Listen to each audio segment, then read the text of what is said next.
আসসালামু আলাইকুম, আমি আহমেদ তানভীর শামস। সবাইকে স্বাগত জানিয়ে শুরু করছি দ্য বাংলাদেশ মনিটর পরিবেশিত পাক্ষিক সংবাদ অনুষ্ঠান, যেখানে আমরা তুলে ধরব দ্য বাংলাদেশ মনিটর পহেলা মে ইস্যুর প্রকাশিত বিশেষ কিছু সংবাদ।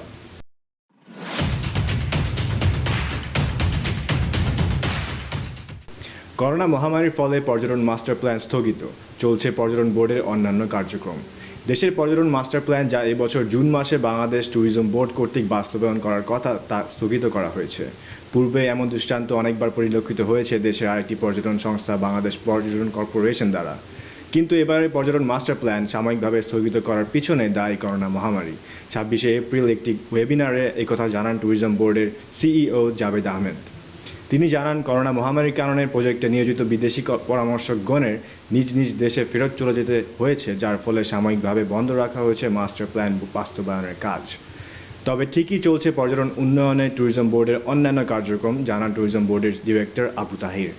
বর্তমানে ট্যুরিজম বোর্ড মাস্টার প্ল্যান ব্যতীত বেশ কিছু প্ল্যান, পলিসি ও গাইডলাইন প্রস্তুত করছে। এর মধ্যে একটি হলো tourism human capital development strategy 2021-2030।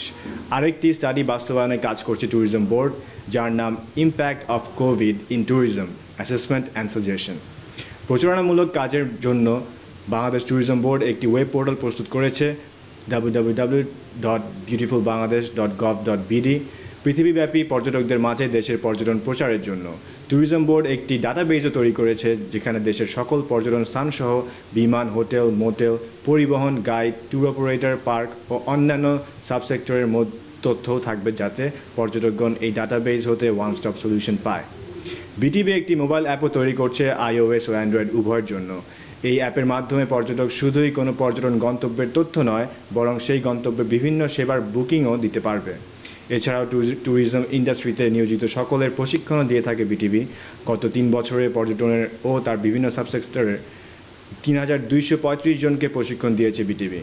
দেশের 60টি জেলায় গ্রামীণ ও কমিউনিটি ট্যুরিজম উন্নয়নের কাজও করছে বিটিবি। 27টি জেলায় ইতিমধ্যে কাজ সম্পূর্ণ হয়েছে। এখন পর্যন্ত মোট 110 জনকে প্রশিক্ষণ দিয়েছে এই লক্ষ্যে বাংলাদেশ ট্যুরিজম বোর্ড। এছাড়াও আগামী বছর দেশের 51টি পর্যটন গন্তব্যে ওয়াশরুম, বসার জায়গা, কফি শপ, সুভিনিয়ার শপ ও অন্যান্য নিত্য প্রয়োজনীয় সেবা প্রদানের কাজ করবে বিটিবি। এ লক্ষ্যে 47,88,00,000 টাকার একটি প্রজেক্ট হাতে নেওয়া হয়েছে। করোনায় ক্ষতিগ্রস্ত পর্যটন কর্মীর জন্য প্রণোদনা বাস্তবায়নের চেষ্টাও রয়েছে বিটিভির, জানালেন সংস্থার সিইও। আন্তর্জাতিক সংস্থা ইউএন ভলান্টিয়ারের সহযোগিতায় বিটিভি টেকসই পর্যটনের জন্য ভলান্টিয়ার নিয়োগ করছে। ইতিমধ্যে 600 ভলান্টিয়ার পেয়েছে বিটিভি। আগামী বছর আরও 500টি ভলান্টিয়ার পাবে বলে জানালেন বিটিভি ডিরেক্টর। এছাড়াও প্রতিবেশী দেশগুলোর পর্যটকদের জন্য ভিসা সেবা প্রবর্তনের কাজে নিয়োজিত রয়েছে সংস্থাটি। দেশের প্রথম আইকনিক ল্যান্ডমার্ক ও আন্তর্জাতিক মানের প্রশিক্ষণ প্রতিষ্ঠান স্থাপনের কাজ শুরু করেছে বাংলাদেশ ট্যুরিজম বোর্ড। পহেলা মে হতে বিশেষ শর্তে চলছে আন্তর্জাতিক ফ্লাইট। পহেলা মে হতে শর্ত সাপেক্ষে আকাশপথে চলাচল শুরু হয়েছে আন্তর্জাতিক ফ্লাইট। তবে অতি ঝুঁকিপূর্ণ 38টি দেশে চলাচলের ক্ষেত্রে বিশেষ শর্ত দেওয়া হয়েছে। তবে এয়ার বাবল ফ্লাইটগুলো আপাতত স্থগিত থাকবে বলে বেবিচকের পক্ষ থেকে পাঠানো এক বিজ্ঞপ্তিতে জানানো হয়েছে।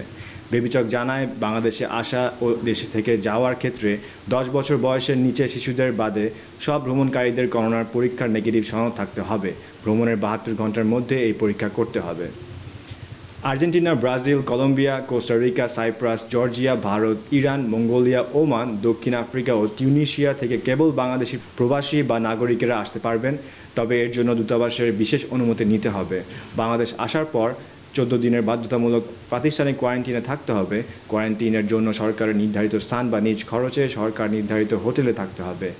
Austria, Azerbaijan, Bahrain, Belgium, Chile, Croatia, Estonia, France, Germany, Greece, Hungary, Iraq, Kuwait, Italy, Latvia, Lithuania, Netherlands, Paraguay, Peru, Qatar, Slovenia, Spain, Sweden, Switzerland, তুরস্ক ও উরুগুয়ে থেকে যে কেউ বাংলাদেশে আসতেও যেতে পারবেন। তবে বাংলাদেশে এলে 14 দিনের বাধ্যতামূলক প্রাতিষ্ঠানিক কোয়ারেন্টিনে মানতে হবে।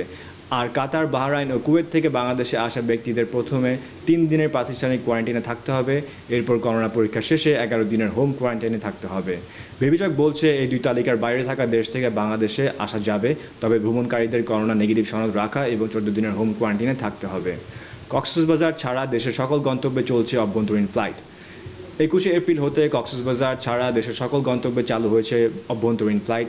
সীমিত পরিসরে সকল স্বাস্থ্যবিধি মেনে বিমান বাংলাদেশ এয়ারলাইন্স, ইউএস বাংলা ও নোভো এয়ার পরিচালনা করছে এ সকল অভ্যন্তরীণ ফ্লাইট।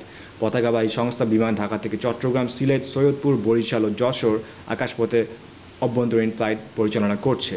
অপরদিকে ইউএস বাংলা ও নোভো এয়ার এই সকল গন্তব্য সহ রাজশাহীতে ফ্লাইট পরিচালনা করছে। ইউএস বাংলা ও নোভো এয়ার উভয়ই দৈনিক চট্টগ্রামে 3টি, সিলেট, যশোর, সৈয়দপুরে 2টি, বরিশাল ও রাজশাহীতে 1টি ফ্লাইট পরিচালনা করছে।